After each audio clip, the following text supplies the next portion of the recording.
Howdy, howdy, howdy. Welcome to the show. My name is Diana Wynn, and I am the host and creator of the SnortCast. We've been going live twice a week on the SnortCast. I just love live TV. SnortCast. We've got international. We've got Williamsburg. We've got Ohio, Baltimore, Toronto. We've got Tonga. What? I think people just heard sex in the second point, so we'll flow from. I am not ready to talk about it. It is. I just don't. Oh my God. What the hell happened to your arm? It's just a fashion accessory. That was fantastic. Thank you so much for joining the SnortCast, something that I deeply love doing, which is laughing. And I hope to see you on our show every week, keeping it snorting real.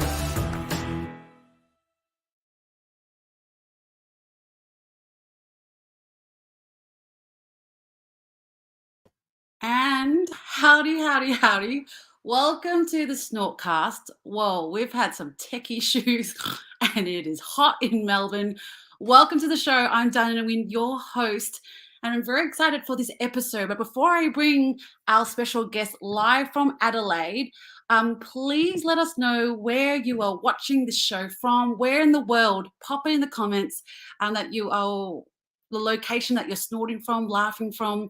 It's going to be a fun show because this human person, this human being I'm interviewing is just wild and talented and electric. And I can't wait to talk to them about their work in the arts and, you know, how you in business or running as an employee can adapt their skills into your workplace. So please let us know where you're watching from. The SnortCast is a comedy interview show where I interview funny people from all around the world and talk about their work and what inspires them. And you know, we're up to our I think what's this, our 50th episode already, which is amazing that this podcast started during a pandemic in 2020. So very grateful to have this show. Remember, pop in the comments where you are watching the show. I'm just going to dab my face because it's so sweaty. And just doing tech is just hilarious from my end. But you can follow us on the SnortCast on all social media platforms. And let's just do it. We're running late already. This person's going to go on stage very soon. They're currently getting a face made up. I would like to introduce to you a talented, funny performer who's been performing the same time I have been. That's what we found out last year when we became ambassadors for the Adelaide Fringe, which is currently being held at this moment. And Reuben Kaye, who is my guest, is performing nearly every night except Tuesdays. More information, let's bring on Reuben Kaye. Welcome, Reuben. Hello. Hi, Diana. How are you? I'm good. Oh, look Hello, at you. everyone at the SnortCast. I mean, isn't this the fantasy you want at 5 p.m.? Look at this. Such a fantasy. So what are you up to? What are you doing in Adelaide? You know, just me going around to school, spreading the good word of Jesus. I'm here backstage in my very glamorous, organized, luxurious surrounds. I don't know if you can tell. There's some more costumes. And here's my lovely, obviously that's not my hula hoops, that's my Nuva ring. And that's my band. And who's just left is one of the Umbilical Brothers who we're sharing a venue with here. It's all Adelaide. It's the world's second largest arts festival, bringing in like $100 million for the economy. That's the actual figure, not me just being exaggerative words. And having an amazing time. And how is Adelaide, coming out from, because Adelaide just opened their doors in the last 4 months. COVID's here, the arts is here. How's it been? It is a trip. It is definitely felt in the audiences sometimes when they're a little bit reticent. Sales had this little kind of, I don't want to use the word hiccup, but let's be honest, it was a hiccup. But they're back now. as people's confidence in the Fringe and confidence in all the safety protocols and all that kind of thing. Like everyone's doing new safety protocols. Like my prostate has its own QR code now, so sees a lot of foot traffic. That's great to hear. And let's just check in from our audience. We've got New Zealand, we've got Pennsylvania watching, Melbourne. Pennsylvania. We've got France watching in. Thank you for joining us. Please let us know where you're watching from, because this is a live interview show. Reuben could be answering your question live as we speak. I love that. While he puts his makeup on. My first question to you is, if you had to write a memoir, what would be the title of your book? Journey to the Center of Attention. And that's what it would be. Yeah, that's not. I don't want to do something too catch grabby. There's like one word that's catchy. I want something that people have to really take a second for, because that's also my audience. The people who just go, like they want a bit of like umami with the joke. They just don't want a firework. Yes. Although who doesn't love a big bang? We love a big bang. That's how the world was created, and that's how Reuben was created. It was the creation myth. That's where I started, at the center of a black hole. If nature abhors a vacuum, how am I still here? Yes, that's right. And you know, you and I are sharing a role together for the 2022 Adelaide Fringe season. We're both Adelaide Fringe ambassadors with Nazim Hussain. What a fun thing to be part of, isn't it? You're just be rolling in publicity at the moment. Look, one of the benefits of it is, obviously, don't judge this. It's nothing until you see the lashes on it, all right? That just like hides all the sins. Being an ambassador is a fantastic thing, because I think, like you, Dinah, I got my start at Adelaide Fringe, like a lot of artists, and I'm really passionate about the Fringe and keeping the arts industry in Australia as vibrant as it is. We're really lucky, I think, in Australia to have a slightly tilted artistic view that really does differ from the rest of the world, and that's what makes Australian artists palpable and valuable overseas. Festivals like this is the second largest arts festival in the world. It's a huge incubator of international talent, and it's not just about sort of the arts sector as well. It's also a huge boost for hospitality, logistics, all of those, and like hotels, accommodation, Airbnb, all of those ancillary industries get a boost from this Fringe and are involved in this Fringe. So it doesn't matter what organization you're in, what profession you're in, the arts will always impact your industry positively. That's it. And I mean, people forget that, you know, during the multiple lockdowns we had in Melbourne or around the world, that we did turn to the arts to move and shift us. Like, you might have streamed on Netflix, that's art. Music on. You did a dance in your living room. You had a laugh with a friend. I was doing live shows every week. There you go. You did on Facebook, didn't you? On Facebook, Instagram, and also Grindr with that separate audience. I did Unwind, which was a guided meditation for the end of the world, where I also drank an entire bottle of wine in the 20 minutes, and it was the best thing I could do. Cheaper than therapy. Cheaper than therapy. All right. I've got my first question, which is about the SnortCast. And so I want to know the roots of how you got here. What is your first memory of comedy as a child? Oh, you ask good questions. I want to say watching the Marx Brothers. I was raised on the Marx Brothers and Danny Kaye. I was raised with really artsy, old school, vaudevillian type parents. And I think that was my first, or Buster Keaton films.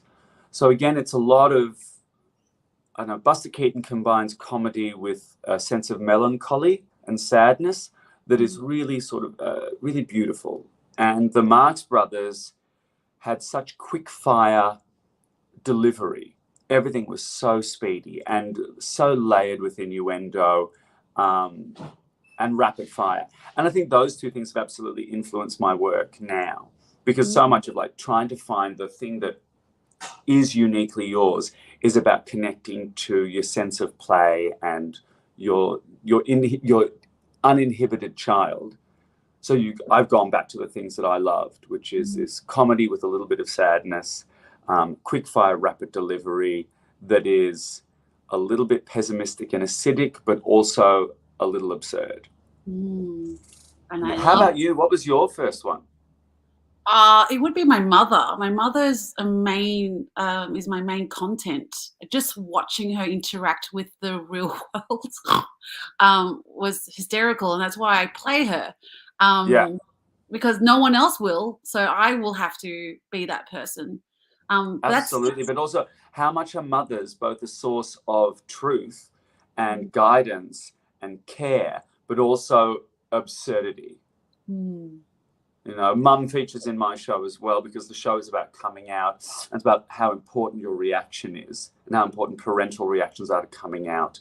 Because no matter how you react, that moment will be remembered. More than aftercare, more than, oh, fuck, I reacted badly, I now have to quickly kind of do some apology or groundwork. Yeah. It's that moment that gets seared into queer people's bodies. And Mum's reaction was hilarious, because she said, I don't understand why you thought I would ever be interested, because it's none of my business who you sleep with, like it's none of your business who I sleep with. And I said, Mum, who are you sleeping with? And she said, none of your fucking business.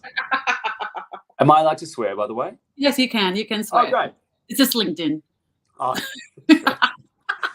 I feel like as a drag queen, I'm like, LinkedIn just seems like legitimately a different planet. And I'm so intrigued as to how drag goes on LinkedIn. You'll be great. You're doing fine.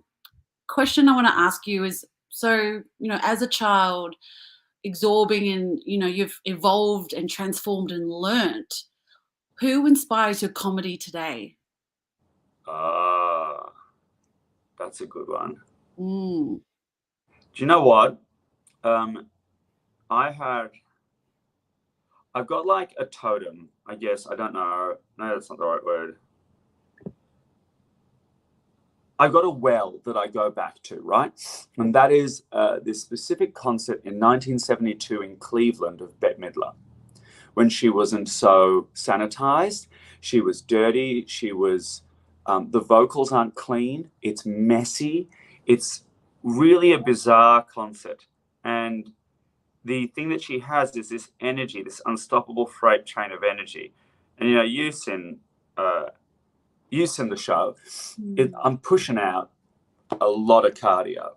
And that's my inspiration. Great funny women like Joan Rivers, because it's so much of it is quick fire delivery, and so much of it is about something that seems so spontaneous, combined with stories of real sadness. And Wendy Liebman, another great US comic. Sorry. This is lips, always just like a terror part of it. It's lips and nail polish. It's a great combo. I know. Don't. Any well, woman watching now will be just going, oh! While you do your lips, let's go to our audience. And if you're watching, please let us know where you're watching from. It's always great to know where in the world we're connecting. We've got South Africa. Welcome to the show. We've got Vancouver. Thank you. Kenya. We're going across around the world. I can't believe how widespread your spread is. Well done. Good we'll on talk you. about it in Adelaide when I see you. You are the Carmen Sandiego of nasal obstruction. While you do your lips, I do want to show a little briefly your gala performance last year that stopped the world. Yes, please. So we're going to have a little look. Just a minute, because you're going to have to watch it, the full performance of Reuben just shaking the, I think it was the ESPY that you performed at? No, the Palais Theatre. 3,000 seats, baby. There you go. All right, here we go. What did it do? It left us broken, alone, confused, on our knees, with our heads turned heavenwards, crying out into the void. What did we do to deserve this? Well, We ruined the planet. We dispossessed, imprisoned and slaughtered First Nations people. We enforced gender roles. We systemized rape, racism, misogyny, transphobia, homophobia, ableism, classism and unsustainable food industries.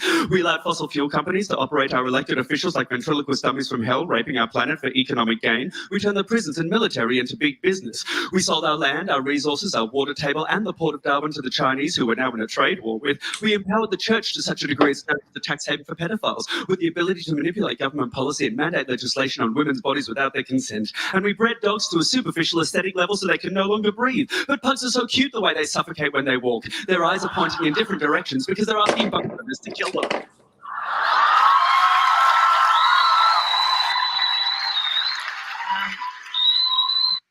How was amazing to do that and just see it go viral around the world, Reuben. That performance. It was so interesting because at the comedy festival, you know, they ask for a script so that they can approve it because it's televised, et cetera, legal issues. And they were really surprised. They said, oh, is this the bit you want to do? Most people on the gala do like their most accessible bit because they want it to be as widespread and appealing as possible for the season because it's at the start of the comedy festival, so it affects your sales. And I thought, I don't know, in London, I remember someone telling me that every time you're on TV, it's never about the TV. It's never about the audience in the moment in the room. It's about the world watching it and watching it around the world and forevermore. Do you know what I mean? It lives up beyond. And I thought, I'm going to do the hardest hitting part of my bit and the most reviewer section. Yeah. And it resonated. And within a day, it had 2 million views. It's now at something like 4.1 or 4.2 on my TikTok alone. Then on my Instagram, on everyone else's TikTok, it gets shared around and around and around. Yeah. It's incredible to think that something that I wrote in lockdown when I was so angry and, I was debating whether or not to go on Lexapro. As a doctor was like, I think you need this. And I was like, no, I really just need the world to not be where it is. But of course, one of those things is immutable. And so I just wrote. I wrote and wrote and wrote and wrote. And that was one of the things that came out of it. And I thought, I've got to make this And then when we did it on stage with my band. None of us knew how it went. None of us. Because we just got on stage. And the minute we came off stage, we're like, we don't remember that set. We just get the words out in the right order and get off stage because it was so pressured. And then we watched it 2 weeks later in Sydney, of all places. We ran back. We were on stage. We finished the show. We ran back to our hotel, cracked a bottle and watched it. And it went off and then posted it. And then watching it grow, it was amazing. It's when you see something that you made, just you, have such relevance and you just go, oh fuck. And then the demon of what's next? What do you do now? Is it going to be as good? Will you ever live up to your moment? Well, is this your never going to give you up? Or is this your sweet dreams are made of this? Like, which one are you going to be? yes. Well, I saw that go viral, and you were nominated for Best Comedy in 2021 in the Melbourne International Comedy Festival. I saw your show, and you made this hilarious joke. Was like, you didn't stop. You breathed, but the beat didn't stop for at least 27 minutes. Is that right? Is that the time when you? Yeah. And I was like, oh, this show is amazing. I always loved performers, right? Who this sounds like a bad thing, and it's not. Who exhausted their audience. So if you look at someone like Jim Carrey when he was doing his young stand-up stuff, Robin Williams, it was like, oh my God, part of this is the energy level, right? Yes. Part of this is you do not stop. You are just going.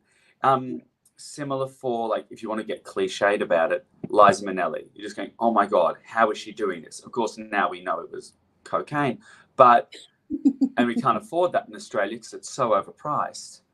I've heard.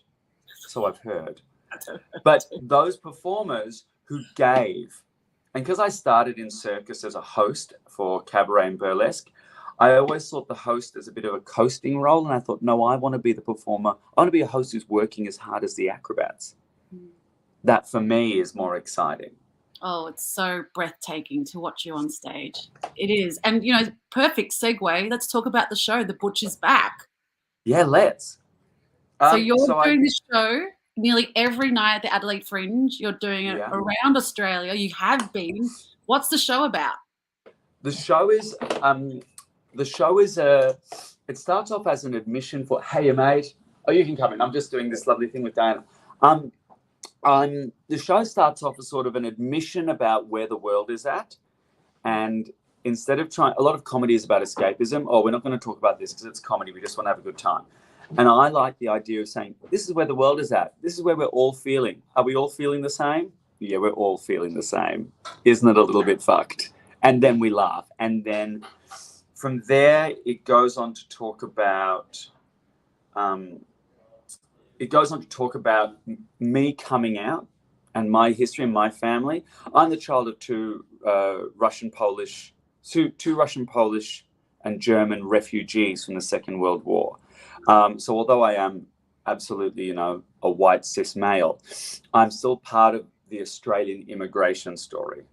Australia is a country of colonialism and then immigration. And what has made this country solid and what it is, I think, is immigration, which is still a very contentious issue in this country. And if we didn't allow refugees in, we wouldn't have artists like me. We wouldn't have immigration. We wouldn't have artists like you. I think it's one of the only ways we can move out of colonialism, colonizing, and it's one of the ways, sorry. Yeah. So I wanted to include that and then talk about coming out, because coming out is something I'm very passionate about. It's almost unnecessary in this modern, amazing world, but at the same time, it's an important part of a queer person's self-determination. And I wanted to make a show that was like a bit like a family show with a lot of swearing. Yeah. You could bring your kids to, or kids could bring their parents to. Yes. Because it means they can say to their parents, this is how you react if we ever come out. Yeah. And parents come to the show all the time and go, you make me want to be a better parent because of the story that you're telling, which is beautiful. Your story is like Bluey's story. Every parent who watches Bluey goes, I want to be a better parent. Exactly. I am the Bluey of drag. How about that? Yes. You put your eyelash on. We'll just have a close view of it. Look at that. Every night when you perform, you do. It's there. Oh, my God. Stunning. So Reuben's performing every night except Tuesday at Adelaide Fringe. You're taking the show to Melbourne. Yep, we're coming to Melbourne for Melbourne Comedy Festival. We're taking over the Malthouse Theatre, which I'm very excited about. And we're actually doing 2 shows on weekends here, of the solo show and then a variety show called The K-Hole. At 11 p.m. It's a late one. It is a late one, but it's a dirty rock and roll party with me and my band, and a variety act of all these filthy, messy, queer, loose acts. So bring the family, bring the kids, bring your most conservative relatives, and I will eat them. Oh, you do. You come out gushing. A question I want to drop into is diversity in comedy. While you've put your eyelashes on, now you're in full drag. Yeah. When you started comedy, when we did our solo shows in 2016 at the Butterfly Club, has diversity changed for you? Or Absolutely, it has. Don't you remember how white comedy was back then? Don't you remember how this Vietnamese comedian with quite a sizable following, were still considered niche? And now you have amazing comedians like Annie Louie, Lizzie Hu. Breaking down, you've got American comedians like Josh Thompson in America. Just comedy's gotten so much more diverse and so much more openly queer. I'm on TV. When do you see drag queens on TV that weren't singular anomalies like Julian Clary, Lizzie Savage, Lily Savage, sorry, and Dame Edna, who's not drag. Well, he's a heterosexual man, but he's got multiple characters. He doesn't classify himself as drag, which I'm like, you're still in heels, bitch. Calm down. Well, talking about TV, we were meant to perform Just for Laughs. I know. And you got cancelled. Is that still No, on? it got moved. It got moved. It got moved. Postponed. It's going on later on the year at some point. Fingers crossed. Yes. How exciting is it for you to be on mainstream TV? It's so exciting because also I know that every time I'm on mainstream TV, I want to talk about something that I'm passionate about. So the set I had planned, I was really excited about to get on national TV. Because I'm a comedian, but I have I don't want to say I have a political agenda. I have a gay agenda. I love being able to discuss things that I'm passionate about and make sure that my comedy has a reason and a point above just making people laugh, if that makes sense.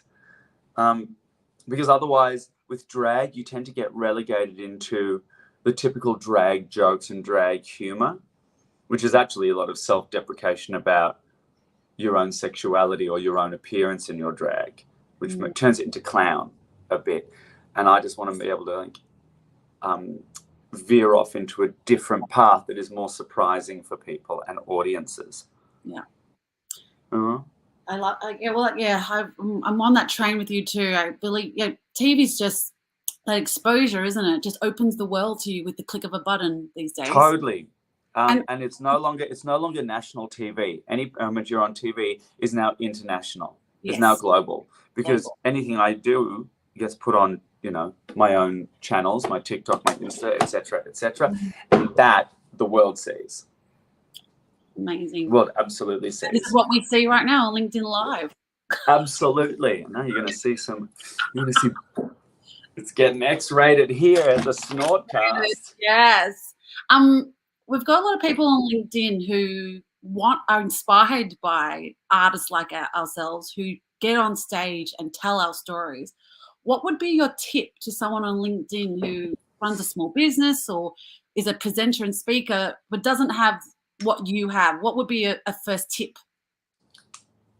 Don't be afraid to include your circumstances and who you are in your story. Some people who if I went on stage and just did comedy and wasn't like, I'm a gay man doing comedy, I'm a drag queen doing comedy, I'm a Jewish gay man doing comedy, my comedy wouldn't be personal. And the same for anyone's business. If you're a personal trainer, let's say with a disability, or if you're a personal trainer with a certain ethnic heritage, put that in your bio. Visibility, representation matters, and it will open you up to a new audience.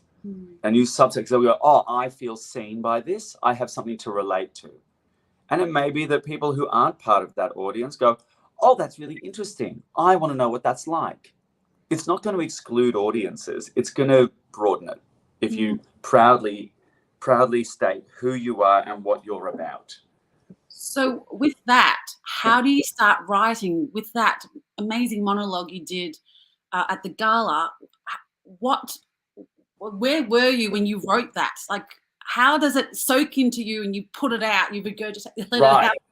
So I'll tell you now that that monologue was actually written in a TikTok, and it was written to be cut up. So I would do one point, cut, next point, cut. I never thought I would ever have to say it all in one go, right?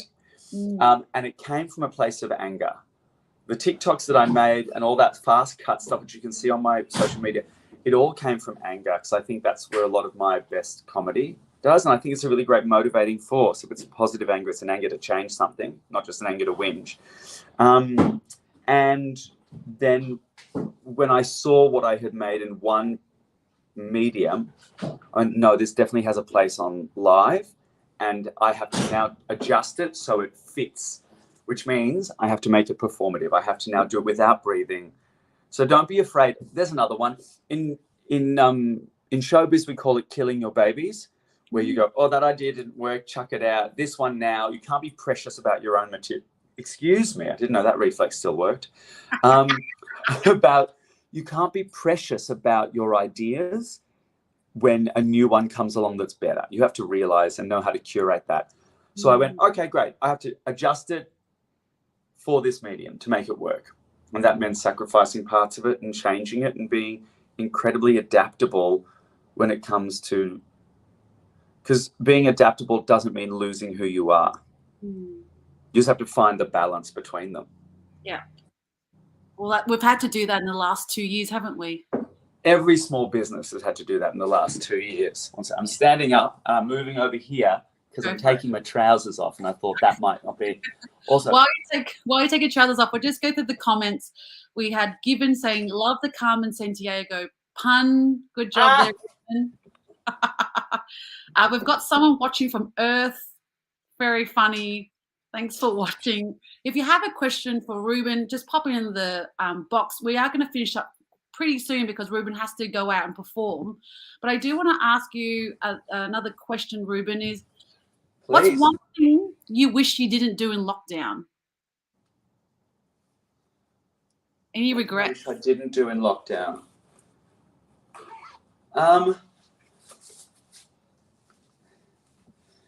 Any regrets in your 2 years? Mate, I worked my ass off in lockdown. I really did. I'm really proud of what I achieved in lockdown. And I don't necessarily think about a time like that, a world in crisis. And I don't necessarily think about it in terms of regrets. Was there more we all could have done? Yeah, for sure. Was there people we could have called on, or maybe? Yeah.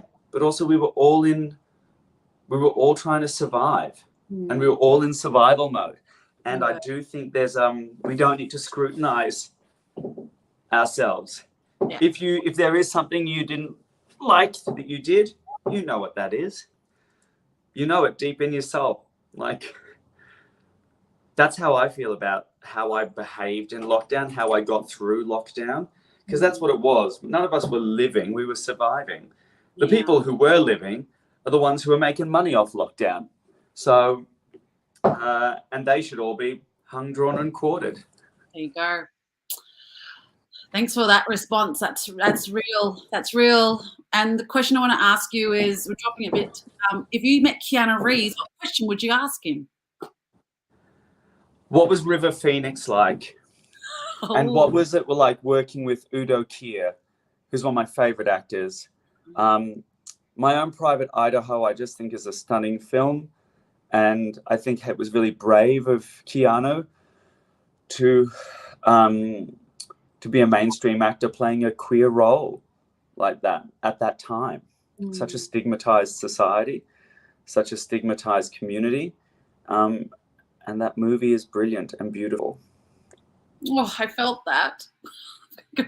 That's beautiful. And wrapping up, what shows do you recommend to watch other than Chasing Keanu Reeves, The Butcher's Back, and K-Hole? I was about to say there's this great Vietnamese comedian doing a show. No, there are thousands. There's literally 1,000 shows in 350 venues in this Fringe. Go and see Gods in the Garden. Reese Nicholson's body of work is a work in progress, promises to be great. Chicksall 500 has some great femme comedians in it.